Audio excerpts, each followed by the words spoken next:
Hi everyone, in front of me I've got Motorola Edge 60 Pro, and let me share with you how to change the ringtone on this device.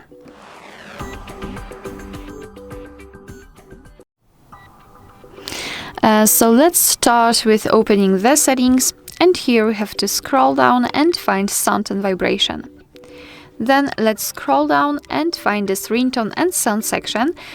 So here we've got two different ringtones. The first one is for a regular SIM card and the second for eSIM. And let me share with you how to change it using the first one. It doesn't really matter, it looks the same. So after tapping on it, here we are provided with pre-installed ringtones from which we can choose. We do not have a lot of options here.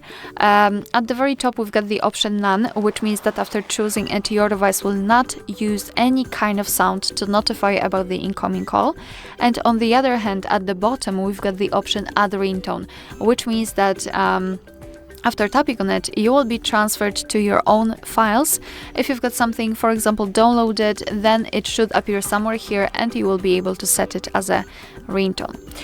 To listen how the specific ringtone sounds from those defaults, you have to simply tap on it and you will be able to decide whether you like it or not. Alright, so let's pretend I want this natural to be set as my ringtone. So all we have to do is to make sure that the option we would like to use is marked, like in my case natural, and confirm it with OK. And as you can see, it is immediately notified right here, which means that from now on your device will use the chosen ringtone to notify you about the incoming call. Alright, so that will be all. Thank you so much for watching. Please hit the subscribe button and leave the thumbs up.